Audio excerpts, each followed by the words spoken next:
YCP ప్రతిసారి కూడా మాట్లాడుతూ జంతువుల కొవ్వు కలవలేదు అంటుంది. మరి అదే రిపోర్ట్ లోని పామాయిల్లో హానికరమైన కెమికల్స్ కలిపారు, దాన్నే ఒక నెయ్యిగా కల్తీ నెయ్యిగా చూపించారు, దాంతోనే లడ్డూలు తయారు చేశారు, అదే భక్తులందరికీ కూడా పంపిణీ చేశారు అని అంటుంది. మరి అసలైన నిజాలను ఎందుకు మాట్లాడారు? జంతువుల కొవ్వు కలవలేదని అంటున్నారు, కలిసిందని చెప్పేసి సైంటిఫిక్ గా బయటకు వచ్చినాయి. అలాగే పామాయిల్ కూడా కెమికల్స్ కలిపి లడ్డూలు తయారు చేశారంటానికి కూడా 100% ప్రూఫ్లతో సహా బయటకు వచ్చినాయి. మన మీడియా మిత్రులందరూ కూడా ప్రూఫ్లతో సహా బయట పెట్టారు. ఈ విషయం ఆంధ్ర రాష్ట్ర ప్రజలందరికీ తెలుసు. ఈ విషయంలో ఇంకా లోతుగా వెళ్తే గనక జగన్మోహన్ రెడ్డిని ఆంధ్ర రాష్ట్ర ప్రజలే బుద్ధి చెప్పే స్థితిలో ఉన్నారని చెప్పేసి తెలియజేస్తున్నామండి. అయితే నిజం ఒకటి, అబద్ధం ఒకటి బయట ప్రచారం జరుగుతుంది. అబద్ధాన్ని ఊరంతా కూడా అంటే ప్రజలందరికీ కూడా ప్రచారం చేస్తూ నిజాన్ని ఎందుకు కప్పిపుచ్చే వైసీపీ రాజకీయం చేస్తుందంటారు? ఏమంటే అంత అవసరం అంటారా?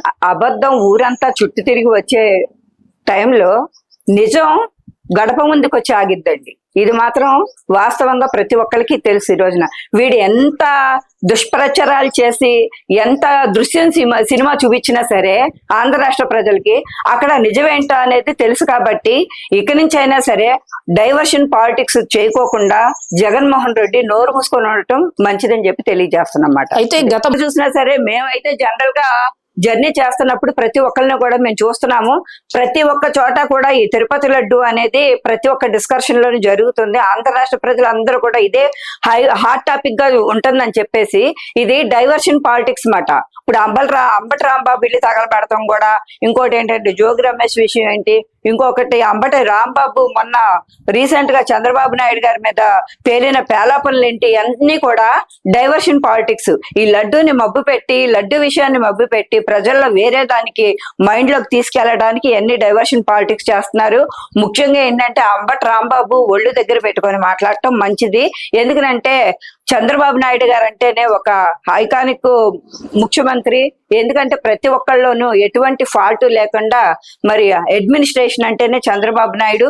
ఈ రోజున చంద్రబాబు నాయుడు ఇంకా ఆంధ్ర రాష్ట్ర ప్రజలందరూ చూస్తున్నారు. ఆయన అడ్మినిస్ట్రేషన్ బాగుంది. కూటమి ప్రభుత్వం ముగ్గురు కలిసి కూడా ఎటువంటి సంక్షోభాలు లేకుండా ఎటువంటి లా అండ్ ఆర్డర్ తో కూడిన పరిపాలన చేస్తున్నారు. ఇటువంటి డైవర్షన్ పాలిటిక్స్ తీసుకొచ్చి ఏదో పేలాపన చేయాలి, ఏదో మైండ్ సెట్ పక్కదావు పట్టించాలి, ప్రజల మైండ్ సెట్ పక్కదావు పట్టించాలనేది ఇది కుతంత్రమైన ఆలోచనలు. ఈ ఆలోచనలన్నీ పక్కన పెట్టి బుద్ధిగా ఉంటే మంచిదని తెలియజేస్తున్నామండి. అది